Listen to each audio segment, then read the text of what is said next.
ICMR की बात करते हैं तो देखिए कोई पैराग्राफ दे करके देखो बच्चों, मैं आपको पढ़ाते हुए यहाँ पर एक काम और करता रहता हूँ कि मैं आपको ये भी बताता रहता हूँ कि एग्जाम में क्वेश्चंस किस तरह से फ्रेम हो सकते हैं। Fine, so see on the screen. ICMR से सबसे बेसिक क्वेश्चन तो हो सकता है इसका full form, Indian Council of Medical Research के एक पैराग्राफ दे करके वहां पे इसके फुल फॉर्म वाला क्वेश्चन निकाल लिया। अच्छा, आप जो सैंपल क्वेश्चंस दे रखे हैं उनको अगर देखें तो आप फॉर्मेशन का क्वेश्चन, ठीक है, आप इसका हेडक्वार्टर कहाँ पे है, ऐसे क्वेश्चन सब बनेंगे, बड़े आराम से बनेंगे। ICMR is very very important institution right now. ध्यान रखना, आज के 3-4 साल पहले आईसीएमआर को सिर्फ सिविल सर्विसेज के लोग पढ़ते थे। Those who were preparing for civil services वो आईसीएमआर को पढ़ते थे, एनडीएमए 2005 को पढ़ते थे, वो लोग पढ़ते थे एपिडेमिक डिजीज एक्ट को, वो पढ़ते थे एनसीडीसी को मेंस के लिए। लेकिन आज आईसीएमआर, एनसीडीसी ये बॉडीज ऐसे हो चुके हैं कि बच्चे बच्चे की जबान पर है। दिन में कम से कम अगर आप जो है न्यूज देख रहे हैं टीवी चैनल्स पर भी, तब भी आप आईसीएमआर का नाम 3-4 बार तो सुन ही लेते हैं। देखिए जरा स्क्रीन पर, आईसीएमआर का निर्माण हुआ 1911 में, तब इसका नाम था IRFA, Indian research fund association. यह था इसका full form, research fund association करके। अच्छा, निर्माण हुआ 1911 में, IRFA नाम था, लेकिन 1949 में आफ्टर द इंडिपेंडेंस इसका नाम चेंज कर दिया गया, नाम रखा गया आईसीएमआर। हेड ऑफिस कहां पर है? इंडिया के नई दिल्ली के अंदर में है। और इसके सेक्रेटरी कौन है, इसके हेड कौन है? बलराम भार्गव साहब है।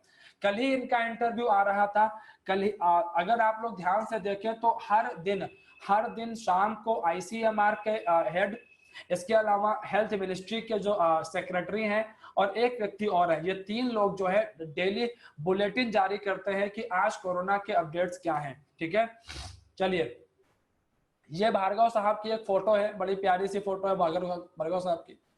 चलिए भाई आगे देखिए, आईसीएमआर करती क्या है, ध्यान रखिएगा, क्योंकि अभी मैं आपको पढ़ाऊंगा एनसीडीसी के बारे में, तो आप कंफ्यूज हो सकते हैं फिर एनसीडीसी आईसीएमआर में। तो पहले आप देख लीजिए आईसीएमआर का काम क्या है। Coordination and promotion of biomedical research. अगर भारत के अंदर में कोरोना वायरस की वैक्सीन के ऊपर जो काम चल रहा है, अगर हम उसकी बात करें तो वैक्सीन को ढूंढने की तरफ जो बॉडी, एपेक्स बॉडी है, वो बॉडी कौन सी है? वो आईसीएमआर है। ठीक है भाई, अच्छा, ये तो काम हो गया रिसर्च वाला आईसीएमआर के पास में। आगे चलते हैं। अब अगली संस्था है national centre for disease control, very important body, एक अगली इंपॉर्टेंट संस्था। ये कब बनी? 1909 में बनी। आईसीएमआर कब बनी थी? अभी मैंने बताया था 1911 में। स्क्रीन पर देख लेना, 1911 में आईसीएमआर है। और एनसीडीसी जो है ये कब बना? 1909 में बना। अच्छा भाई, इसका नाम चेंज किया गया 1963 में। शुरुआत में इसका नाम था सेंट्रल मलेरिया ब्यूरो। अब जरा ध्यान दीजिएगा आप लोग, जो एनसीडीसी है, एनसीडीसी का काम है फील्ड वर्क। इसका काम एक्चुअली है क्या? इसका एक्चुअली काम है फील्ड वर्क देखना, मतलब कि कौन से एरिया में कौन सी डिजीज दिख रही है, उस डिजीज के सिम्टम्स क्या है, फैल कैसे रही है, हमारी बात समझ में। तो इन सब चीजों के बारे में जानकारियां इकट्ठा करने का जो काम है वो कौन करता है? वो एनसीडीसी करता है। और फिर इन्हीं जानकारियों के आधार पर रिसर्च को आगे बढ़ाने का जो काम है वो कौन करता है? आईसीएमआर करता है। तो अगर आप इन दोनों संस्थाओं के फंक्शंस को समझ गए हैं, अगर आप इनके फंक्शंस को समझ गए हैं, तो चीजें बहुत आसान हो जाएंगी आपके लिए। और अगर आप फंक्शंस को नहीं समझ पाए हैं तो आखिर तक आप यही सोचते रहेंगे कि यार एनसीडीसी आईसीएमआर में अंतर क्या है। मेरे हिसाब से आप लोगों को आईसीएमआर एनसीडीसी का डिफरेंस समझ में आ गया होगा। फटाफट रिप्लाई करो कमेंट सेक्शन में, मैं आगे चल रहा हूं।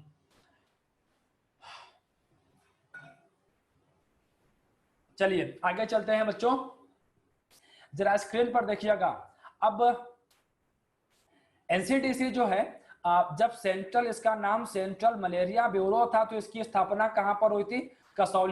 कसौली हिमाचल प्रदेश के अंदर में 1909 में। ठीक है भाई, अच्छा भाई, और इसके बाद में इसका अगला जो पॉइंट मैंने आपको पहले ही बता दिया है, this point is very important. It functions as the nodal agency in the country for disease surveillance, जो बात मैं आपको बता रहा था। ठीक है भाई, ओके। इसके अलावा अगला मुद्दा है हमारे सामने नेशनल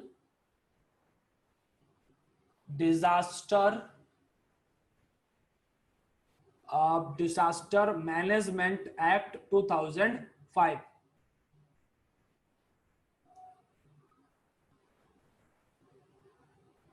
ठीक है, national disaster management act 2005।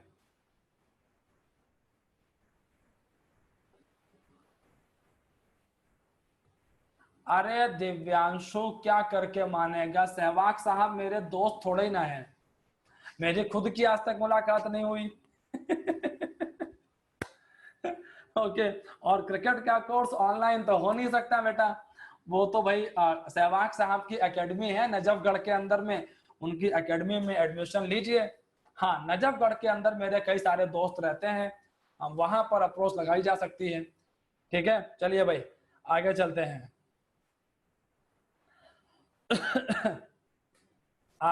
National disaster management act की बात करें तो 2005 में इसको लाया गया था। नेशनल एक्ट है और इसका काम कब है कि अगर कोई डिजास्टर आती है तो उस समय जो है नेशन वाइड प्लान बनाए जा सके। ठीक है भाई, नेशन वाइड प्लान बनाए जा सके और उस डिजास्टर से निपटा जा सके। ओके, इसके अंदर में केंद्र सरकार जब ये एक्ट जब ये काम करता है तो सेंटर के पास में ये अधिकार होता है कि जो उसके आदेश है उनके ऊपर में वो राज्यों को बोले कि आप इस पर एक्ट कीजिए, और अगर राज्य इसके ऊपर में एक्ट नहीं करते हैं, ठीक है, तो केंद्र उनके खिलाफ एक्शन भी ले सकता है। ये भी संभव है, बिल्कुल संभव है। ओके, और इसमें जो अगला इंपॉर्टेंट पॉइंट है आप लोगों के लिए, वो पॉइंट ये है कि who is the president of national disaster authority. National disaster management authority का जो हेड है वो हेड कौन होता है? This is very very important point guys, इसको आप कॉपी में नोट डाउन करोगे अपनी, प्रधानमंत्री इसके हेड होते हैं। ठीक है भाई, ओके। इसके बाद में जो अगला मुद्दा है वो ये मुद्दा है कि आप इसमें जो है राज्य सरकार के अधिकारी, प्राइवेट कंपनियों के अधिकारी आप पर भी जो है कार्यवाही की जा सकती है। जैसे कि मैं आपको बताऊं कि आप नोएडा का एक बड़ा इंटरेस्टिंग मामला है। नोएडा के इस समय डीएम है सुभाष कोई एलवाई करके हैं, सुभाष एलवाई ऐसे कुछ नाम है उनका। बैडमिंटन के बड़े अच्छे खिलाड़ी हैं एलवाई साहब, हैंडीकैप्ड है। तो इसके पहले जो नोएडा के डीएम थे मिस्टर कोई बीएन सिंह करके ऐसे कुछ थे उनका नाम था, तो वो बोले कि मैं काम ही नहीं कर पाऊंगा, मुझे छुट्टी चाहिए। तो उनको आदित्यनाथ ने सस्पेंड कर दिया, तुम घर बैठो, तुमसे काम नहीं होगा। अच्छा भाई, सुहास एलवाई को लाए 2007 बैच के, बिल्कुल सही है, 2007 बैच के आईएएस ऑफिसर हैं सुभाष एलवाई साहब। अब नोएडा में मुद्दा यह था कि एक कंपनी थी नोएडा के अंदर में, वहां पर कई सारे केसेस उस कंपनी से जुड़े हुए ही आ रहे थे कोरोना के। तो मुद्दा ये उभर के आ रहा था कि उस कंपनी, उस फैक्ट्री के ऊपर में कार्यवाही क्यों नहीं की जा रही है भाई। और जैसे ही एलवाई साहब आए डीएम बन करके, सबसे पहला काम था उस कंपनी पे कार्यवाही करना।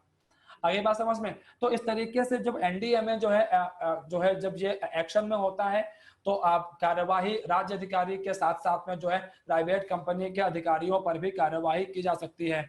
हर्षित त्रिपाठी, वेरी गुड बेटा, वेरी गुड, मजा आ गया देख करके। जिस तरीके से तुमने ताल से ताल मिलाई है यहाँ पर नॉलेज में, बहुत अच्छा लगा देख करके उसको। चलिए आगे चलते हैं हम लोग। अगला मुद्दा है epidemic disease act 1897। This is very important.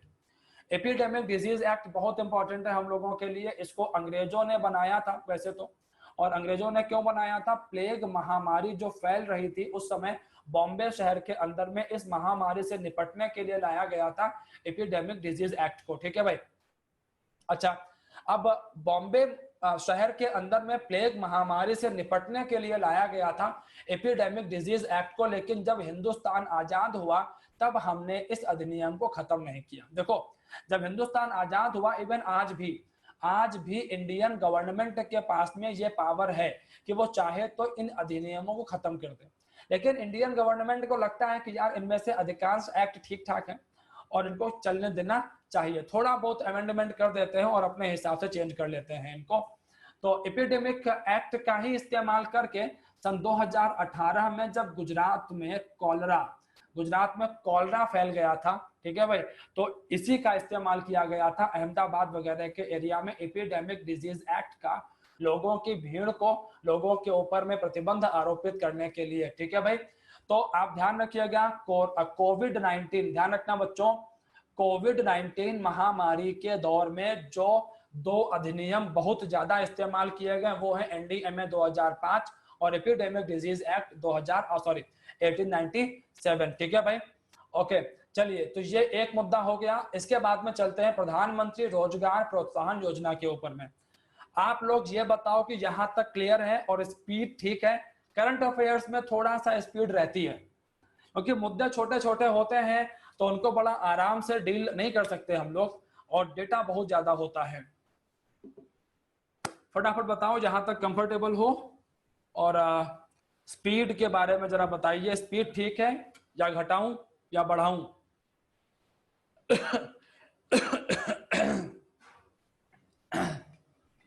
How is the speed? रफ्तार कैसी है भाई?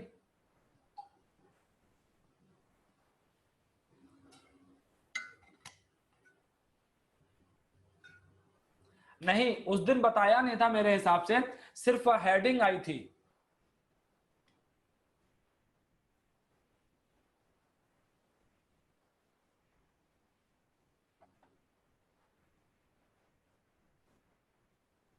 आमिर, अब ये बताओ कि इसको मेजर कैसे किया जाए? हाँ भाई, तो फिर हम लोकतंत्र के हिसाब से बात करेंगे और लोकतंत्र यह कहता है, अच्छा, और लोकतंत्र यह कहता है कि अगर आपके पक्ष में मैक्सिमम लोग हैं तो फिर आप ठीक हो। और यहां पर वोटिंग देख करके मुझे यह समझ में आ रहा है कि ऑल इज वेल, सब बढ़िया चल रहा है, स्मूथ है चीजें, ठीक है।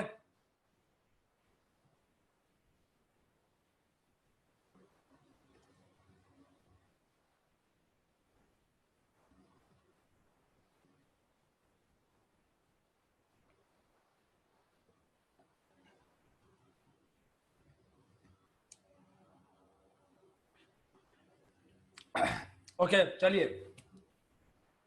प्रधानमंत्री रोजगार प्रोत्साहन योजना, हाँ बिल्कुल जरूरी है भाई, मैं तो लगातार बोलता रहता हूँ, ठीक है। तो मेरे लिए तो पानी बहुत जरूरी हो जाता है और ऊर्जा का स्तर बना रहे, क्योंकि अगर मैं जोश से भरपूर होऊंगा तभी आप भी यहाँ पे बढ़िया से पढ़ेंगे। नहीं तो 2 बजे वाली क्लास तो ऐसी होती है कि थोड़े से तुम सोए, लंच करने के बाद थोड़ा मैं सोया, इसीलिए मैंने तो आज लंच भी नहीं किया कि लंच करेंगे बाद में क्लास के, ताकि क्लास के दौरान थोड़ा सा भी लेथार्जिक फील ना हो, ठीक है भाई। चलिए भाई, कर्म ही पूजा है, ठीक है भाई। ओके, चलिए आगे चलते हैं। प्रधानमंत्री रोजगार प्रोत्साहन योजना, और ये योजना क्या कहती है? देखिए, करीब 1 करोड़ नए लोगों ने प्रधानमंत्री रोजगार प्रोत्साहन योजना को ज्वाइन किया अगस्त 2016 से मार्च 2019 के बीच में। सबसे ज्यादा लोग कहां से आए? महाराष्ट्र, तमिलनाडु, कर्नाटक, गुजरात और हरियाणा से। है क्या चीज रोजगार प्रोत्साहन योजना? है क्या चीज? मैं आपको सबसे पहले कॉन्सेप्ट समझाता हूं ईपीएफओ का, और फिर आपको तुरंत यह बात समझ में आ जाएगी कि रोजगार प्रोत्साहन योजना किस तरीके से भारत के अंदर में एम्प्लॉयमेंट को बढ़ाने में हेल्पफुल है। जरा स्क्रीन पर देखिए और समझिए। देखिए, बात ऐसी है कि जो ऐसी कंपनियां होती हैं जो प्राइवेट लिमिटेड होती हैं, वो अपने रजिस्टर्ड एम्प्लॉयज जो होते हैं उनके लिए जो है प्रोविडेंट फंड के अंदर में कुछ रुपए डालती हैं। अच्छा भाई, तो अभी यहां पर है क्या चीज? अभी यहां पर है क्या चीज कि जो एम्प्लॉय है कुछ कंट्रीब्यूशन उसकी तरफ से होता है, कुछ कंट्रीब्यूशन कंपनी की तरफ से होता है। तो सरकार ने इन कंपनियों को ये कहा है कि जो कंपनियां पैसा डालती हैं उसमें गवर्नमेंट उनकी हेल्प करेगी। मतलब कि जो कंपनियां हैं वो एम्प्लॉयज के अकाउंट में, ईपीएफओ के खाते में जो रुपए डालती हैं प्रोविडेंट फंड के लिए, भविष्य की बचत के लिए, एम्प्लॉयज के लिए, उस पैसे में सरकार उनकी हेल्प करेगी। और सरकार हेल्प करेगी किसको? सरकार हेल्प करेगी small and medium enterprise and micro businesses को। ठीक है, मतलब कि माइक्रो, स्मॉल और मीडियम एमएसएमईज को सरकार हेल्प करेगी यहां पर। ठीक है भाई, इससे होगा क्या कि जो कंपनियां हैं माइक्रो, स्मॉल और मीडियम इंटरप्राइज जो हैं वो ज्यादा से ज्यादा एम्प्लॉयज को हायर करेंगे, क्योंकि इन एम्प्लॉयज के जो ईपीएफओ के जो खाते हैं उसमें जो पैसे डाले जाते हैं उसमें सरकार इन कंपनियों को राहत दे रही है, सरकार इनकी हेल्प कर रही है। आगे बात समझ में? तो ये मुद्दा है यहाँ पे कनेक्टेड। तो ध्यान रखिएगा, प्रधानमंत्री रोजगार प्रोत्साहन योजना का मतलब क्या है कि एमएसएमईज को जो है ईपीएफओ के अंदर में हेल्प करके एम्प्लॉयमेंट को जनरेट करने का काम किया जाए, एम्प्लॉयमेंट को बढ़ाया जाए। ठीक है भाई, ईपीएफओ का फुल फॉर्म ठीक से करिएगा आप लोग। और जरा यहां पर देखिएगा, under the scheme government is paying full employers contribution of 12%। ठीक है भाई, मैं तो कुछ की ही बात कर रहा था, सरकार जो है पूरा का पूरा 12% पे कर रही है। मतलब कि आप ऐसे लगा लो, सिंपल समझो कि एक एम्प्लॉय की सैलरी है कितनी? 100 रुपए। एम्प्लॉय की सैलरी है 100 रुपए, और 100 रुपए का 12 रुपए जो है ये एम्प्लॉय अपने ईपीएफओ के अंदर में डालता है। ठीक है भाई, तो अगर 12 रुपए ये एम्प्लॉय डाल रहा है तो 12 रुपए ही इसके खाते में कौन डालेगा? इसका मालिक भी डालेगा। तो ऐसे में होता यह था कि जो बड़ी बड़ी कंपनियां हैं ये क्या करती थी कि ज्यादा लोगों को नौकरियों पर रखती थी तो उनको जो है पेरोल पे नहीं रखती थी। तो अब यहाँ पे सरकार ने क्या कर दिया कि भाई तुम पेरोल पे रखो, और जो 12% तुम्हारी जेब से जा रहा है वो तुम मत देना, वो हम दे देंगे। आगे बात समझ में? स्कीम समझ में आ गई होगी आप लोगों को। और ये स्कीम किन लोगों पर लागू होगी? ये लागू होगी उन पर जिनकी सैलरी है 15,000 तक, और जिनकी सैलरी 15,000 से ज्यादा है उन पर यह स्कीम लागू नहीं होगी। ऐसे एम्प्लॉयज पर यह स्कीम बिल्कुल भी लागू नहीं होने जा रही है। यहां तक बताओ, कोई डाउट? पहले ये बताओ फटाफट, जल्दी जल्दी बताओ, मैं आगे चलूं फिर।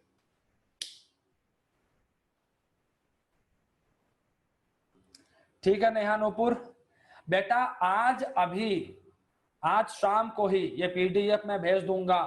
पिछली क्लास की पीडीएफ मिली? जरा बताओ, कुछ लोग डाउट में है। Some students are saying this की पीडीएफ नहीं मिली उनको।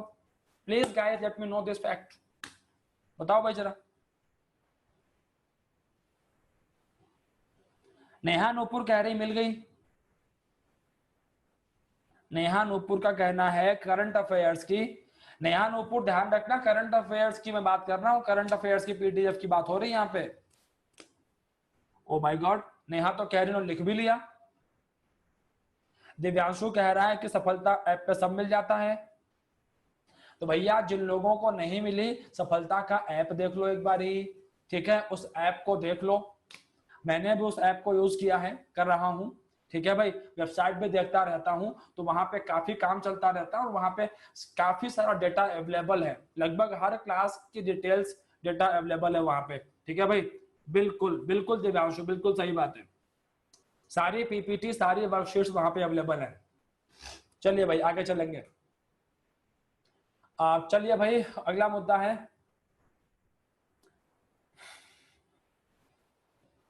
अगली योजना है स्टैंड अप इंडिया स्कीम।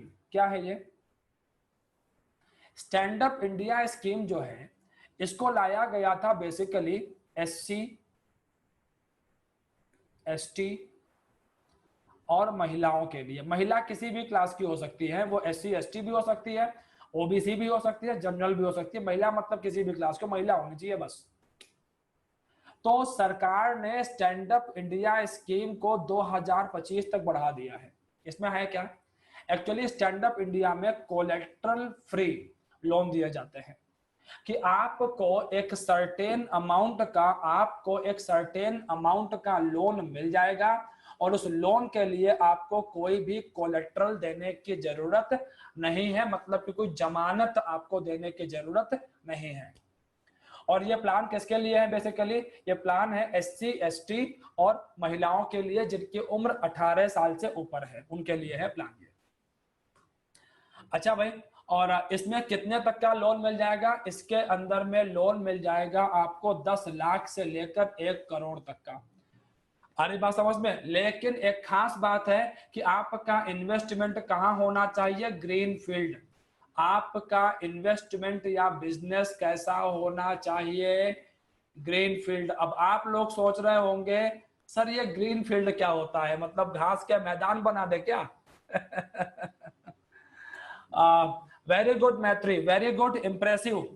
ठीक है मैत्री, तुम्हारी परफॉर्मेंस बहुत इम्प्रेसिव है एंड मैं बिल्कुल उम्मीद करूंगा कि तुम क्लैट का एग्जाम निकाल के बताओ हम लोगों को कि हमारा एग्जाम क्लियर हुआ है। ठीक है भाई, आप तो दो तरह के जो इन्वेस्टमेंट होते हैं, एक तो होता है ग्रीन फील्ड, एक होता है ब्राउन फील्ड। ग्रीन फील्ड का मतलब होता है न्यू इन्वेस्टमेंट, ठीक है, और ब्राउन फील्ड का मतलब है कि एक ऑन गोइंग प्रोजेक्ट है, पुराना प्रोजेक्ट है और उसके अंदर आप पैसे इन्वेस्ट कर रहे हो, उसे हम लोग कहते हैं ब्राउन फील्ड इन्वेस्टमेंट। ठीक है भाई, तो दो तरह की चीजें हैं, green field and brown field. ध्यान रखिएगा, मैंने आपको बताया है ग्रीन फील्ड के बारे में, तो ग्रीन फील्ड क्या है? यह है बिल्कुल नया वेंचर। और ब्राउन फील्ड क्या होता है? यहीं पर मैं लिख देता हूं और इसको आप लोग अपने नोट्स में ऐड करोगे। आ रही बात समझ में? ब्राउन फील्ड का मतलब है ओल्ड इन्वेस्टमेंट, ओल्ड प्रोजेक्ट। ठीक है भाई। अच्छा भाई, रुपे डेबिट कार्ड की फैसिलिटी भी यहाँ पे दी गई है इन लोगों को। और इसके बाद में अगला मुद्दा है RCEP का। नेक्स्ट मुद्दा है RCEP का। क्या मुद्दा है भाई RCEP का? RCEP जो है, अब सबसे पहले तो फुल फॉर्म पकड़ो इसका, और ये बहुत चर्चा में है क्योंकि चीन लगातार इंडिया पर प्रेशर डाल रहा है कि RCEP में आ जाओ, और भारत कह रहा ना हम नहीं आएंगे RCEP के अंदर में। इंडिया समझ रहा है ना हालात क्या है। एक बात ध्यान रखना, under the leadership of Narendra Modi, India की जो फॉरेन पॉलिसी है वो काफी एग्रेसिव हुई है पिछले कई सालों में। अच्छा भी है, क्योंकि अगर आपको वर्ल्ड सिनेरियो के अंदर में अपनी एक जगह ढूंढनी है तो आपको थोड़ा सा एग्रेसिव तो होना पड़ेगा।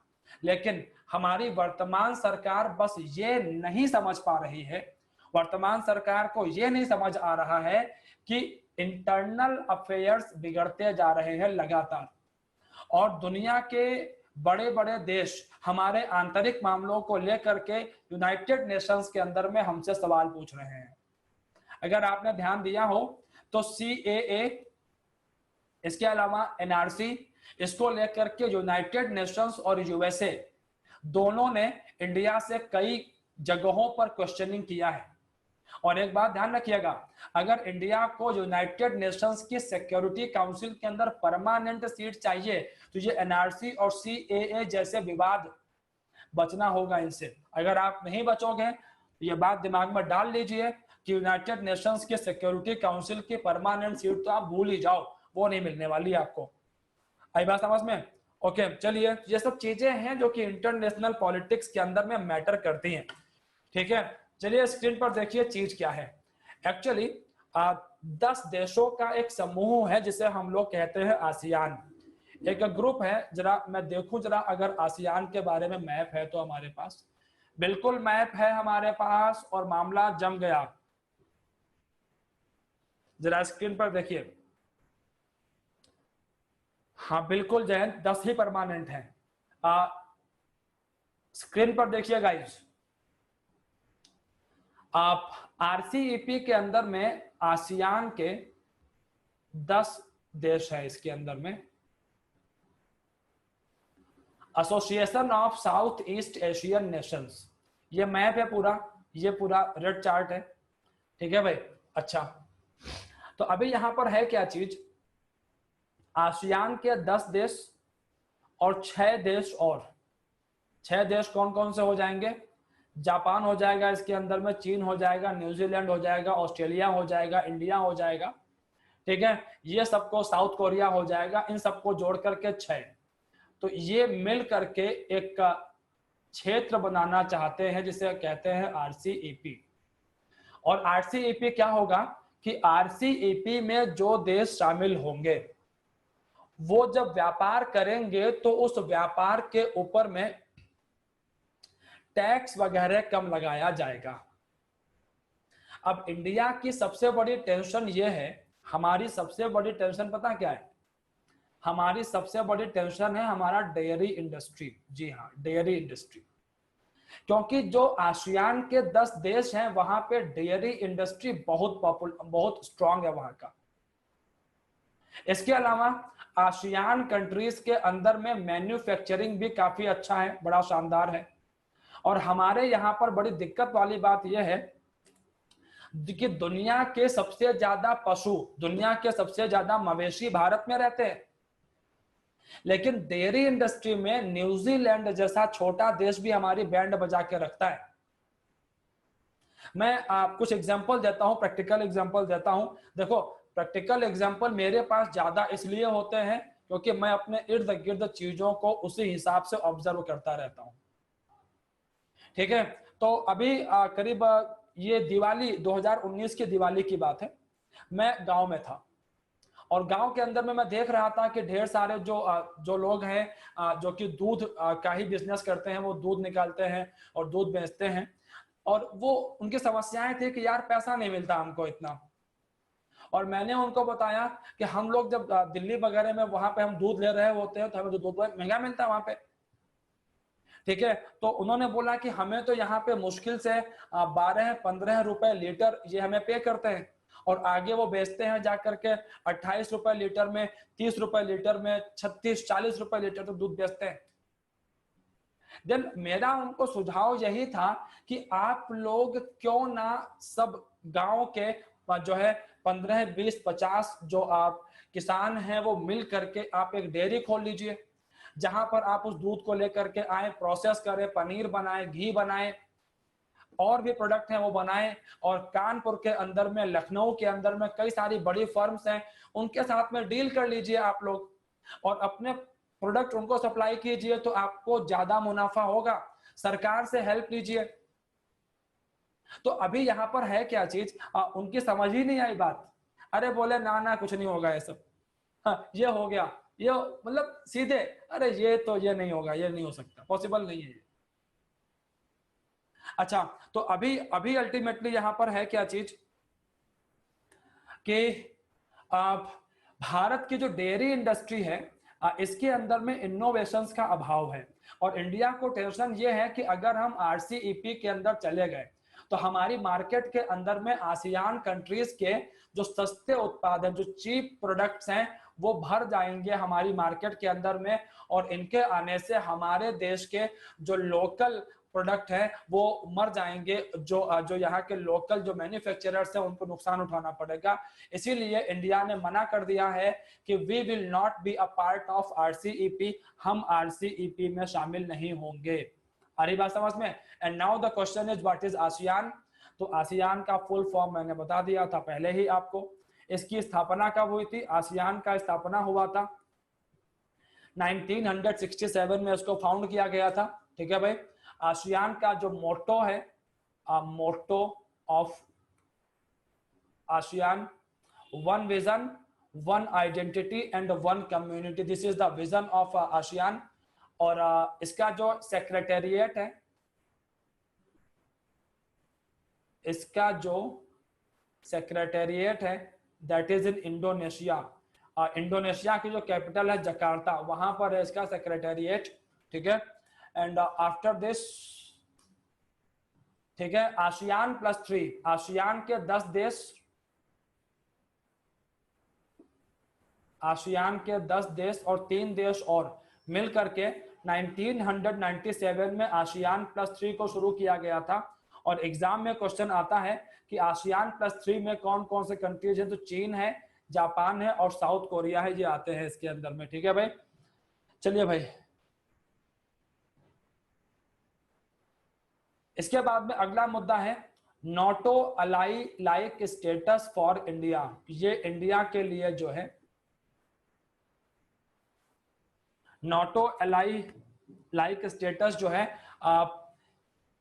मिला है, ये स्टेटस मिला है इंडिया को, दिया गया है ये स्टेटस। अब इंडिया को इससे क्या फायदे हैं, जरा इन मुद्दों को देखते हैं। देखिए मैं थोड़ा सा बैकग्राउंड बता दूं आपको पहले तो। चूंकि पैसिफिक ओशन के अंदर में, पैसिफिक ओशन के अंदर में और इसके अलावा इंडियन ओशन के अंदर में, कहां पर, इंडियन ओशन के अंदर में चीन की पावर लगातार बढ़ रही है। और चीन की पावर बढ़ने की वजह से यहाँ पर जो कंट्रीज हैं लाइक साउथ कोरिया हो गया, लाइक जापान हो गया, ठीक है, ऑस्ट्रेलिया हो गया, ये परेशान है। अच्छा, अमेरिका को भी तो चीन आंखें दिखाता ही रहता है।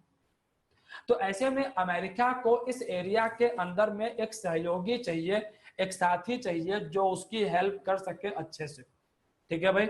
अच्छा, अब इसके लिए क्या किया जाए, वो साथी, वो सहयोगी कौन हो सकता है, ठीक है भाई, वो साथी, वो सहयोगी कौन बन सकता है इसका। तो अमेरिका ने इंडिया के साथ में डील्स को बढ़ावा देना शुरू किया और इंडिया को ये ऑफर किया गया कि आप नाटो में शामिल हो जाइए। लेकिन इंडिया ने नाटो में शामिल होने से मना कर दिया कि हम नाटो में शामिल, नेटो के अंदर में हम नहीं आने वाले। नेटो का फुल फॉर्म क्या होता है, North Atlantic Treaty Organization, this is the full form of NATO. और नेटो का फॉर्मेशन हुआ 1949 में, ठीक है। कोल्ड वॉर के टाइम पर रूस के खतरे को देखते हुए अमेरिका और यूरोपियन कंट्रीज ने सामूहिक सुरक्षा के लिए, कलेक्टिव प्रोटेक्शन के लिए नेटो की स्थापना की थी, ठीक है भाई। अच्छा भाई,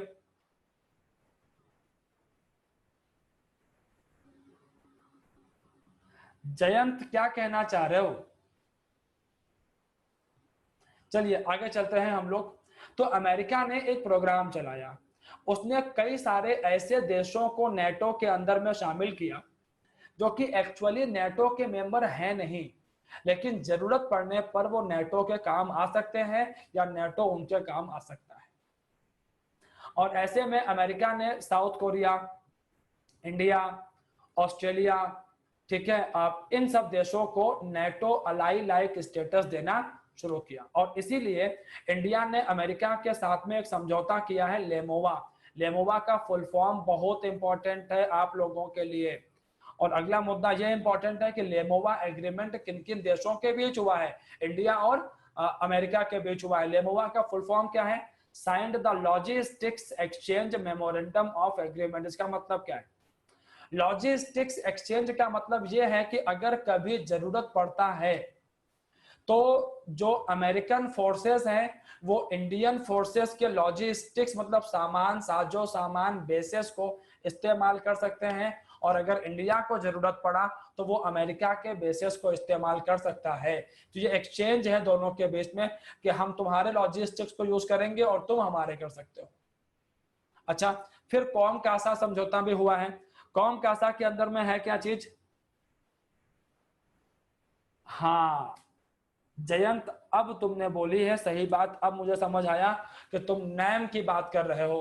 बेटा नॉन अलाइंड मूवमेंट तो कब का दफन हो चुका है, कौन बात करता है आज की डेट में नैम की, ठीक है। नैम आज की डेट में इरिलेवेंट हो चुका है, अप्रासंगिक हो चुका है वो, समझ गए। ठीक है भाई, चलिए आगे चलते हैं। कॉम कासा की बात कर रहे थे हम लोग। कॉम कासा में क्या है कि signed the communications compatibility and security agreement. Communication और इसके अलावा जो है सिक्योरिटी के जो इंस्ट्रूमेंट्स वगैरह हैं, इन सब टेक्नोलॉजीज को भी जो है अमेरिका और इंडिया के बीच में एक्सचेंज किया जा सकता है। नेटो की जरा बात कर लें तो NATO inter governmental military alliance है। 29 कंट्रीज हैं इसके अंदर में, नॉर्थ अमेरिकन और यूरोपियन कंट्रीज हैं। एज आई टोल्ड यू कि 1949 में इसकी स्थापना हुई थी। And full form is very important. Full form कहीं दे रखा है क्या, नहीं दे रखा है, मैं आपको यहां पर लिख के देता हूं full form. North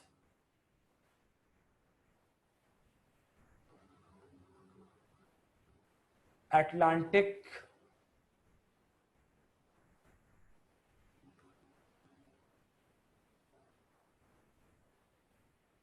treaty Organization. ठीक है भाई, ये है इसका फुल फॉर्म। चलिए आगे चलते हैं हम लोग, और अगला मुद्दा है unlawful activities prevention amendment act 2019, UAPA. क्या बेनिफिट था यूएपीए के भाई, और क्या अमेंडमेंट किया गया है, और यूएपीए बनाया क्यों गया है, ये भी एक मुद्दा है यहाँ पे देखने के लिए। देखिए यूएपीए की जब हम लोग बात करते हैं तो सबसे इंपॉर्टेंट जो मैटर अपने सामने आता है वो मैटर ये आता है कि यूएपीए का निर्माण कब हुआ, इन द ईयर 1967। और यूएपीए के निर्माण के पीछे एक बहुत बड़ा रोल था इंडो चाइना वॉर का। किसका रोल था बेटा? इंडो चाइना वॉर का एक बहुत बड़ा रोल था यहाँ पर। देखिए बात ऐसी है कि भारत का चीन के साथ जब युद्ध हुआ, जब इंडो चाइना वॉर हो गई, तो भारत के अंदर में जो लेफ्ट पार्टीज थी, कौन थे भारत के अंदर में? लेफ्ट पार्टीज, इनकी ताकत बहुत तेजी से बढ़ी। अच्छा, लेफ्ट पार्टीज ने क्या किया? चीन के नेताओं के साथ में गठबंधन बनाने शुरू कर दिए। सोच के देखिएगा कितना भयावह है कि लेफ्ट की पार्टीज के नेता चीन के नेताओं से आदेश लेते थे कि बताओ साहब क्या करें हिंदुस्तान में, ताकि हिंदुस्तान में भी माओ की सत्ता आ जाए, माओ के हिसाब से काम हो। माओ से तुंग चीन के साम्यवादी नेता। तो इंडियन गवर्नमेंट उस समय सत्ता में कौन था? कांग्रेस थी सत्ता में। अब जो लोग कहते हैं ना कांग्रेस ने क्या किया, वो देख ले यहाँ पे आके खोल के। देखो मैं कांग्रेस का ना बहुत बड़ा हितैषी नहीं हूं, लेकिन मैं इस बात का बहुत बड़ा जो है पक्षधर हूं कि भारत में 70 सालों में काफी काम हुआ है। 70 सालों में हिंदुस्तान के अंदर में ऐसा नहीं कि काम नहीं हुआ है, ऐसा नहीं कि सिर्फ 6 सालों में ही सब कुछ हुआ है। 6 सालों में भी काफी कुछ अच्छा हुआ है, काफी कुछ खराब भी हुआ है। आई बात समझ में? तो यहाँ पर है क्या चीज, अभी एक बड़ा गलत ट्रेंड चल गया है हिंदुस्तान के अंदर में। ट्रेंड ये चल गया है हिंदुस्तान के अंदर में कि एक महापुरुष आए हैं और वो महापुरुष ही हिंदुस्तान का उद्धार करेंगे, बाकी तो सब खत्म टाइप के लोग आए थे अब तक, चाहे वो शास्त्री जी हो, चाहे नेहरू हो, चाहे इंदिरा हो, चाहे वाजपेयी जी हो, सब बेकार हैं। बस एक ही महापुरुष है, ठीक है। और वो महापुरुष ऐसे हैं जो अपने सारे सवाल विपक्ष से पूछते हैं, सत्ता पक्ष से सवाल नहीं पूछ सकते हैं आप। और ध्यान रखना, जिस देश में सत्ता पक्ष विपक्ष से सवाल पूछने लगे और जनता भी बोले हाँ पूछो विपक्षियों से, वो देश बर्बाद है, आबाद नहीं होने वाला। ध्यान रखना इस बात को। आचार्य चाणक्य हमेशा कहते थे किसी देश को सबसे बड़ा खतरा उसकी अपनी सरकार से होता है। और सेम चीज महात्मा गांधी भी कहते थे कि सरकारें ही सबसे बड़ा खतरा है। सरकारें जब कहती है ना सिचुएशन अंडर कंट्रोल, इसका मतलब होता है कुछ भी कंट्रोल में नहीं है। किसी भी देश की सरकार हो, किसी भी राज्य की सरकार हो, यही सच है, ठीक है भाई। और सच इसलिए है क्योंकि मैंने इसके ऊपर में एक लंबा एक्सपीरियंस है मेरा इन चीजों के ऊपर में, समझे भाई, इसलिए बोल पा रहा हूं इन बातों को क्लियरली आज की डेट में। चलिए भाई आगे चलते हैं। सो अभी अल्टीमेटली यहां पर है क्या चीज, इंडो चाइना वॉर का समय था, वॉर हो चुकी थी, लेफ्ट के लोगों ने बवाल मचाया हुआ था हिंदुस्तान के अंदर में, और 1967 ही वो समय था बच्चों, ध्यान देना, जब इंडिया के अंदर में नक्सली आंदोलन खड़ा हो रहा था बंगाल में जगह है नक्सलबाड़ी। इसके अलावा झारखंड का जो एरिया है, छत्तीसगढ़ के एरिया है, नक्सली खड़े हो रहे थे, हिंसा नंगा नाच चल रहा था।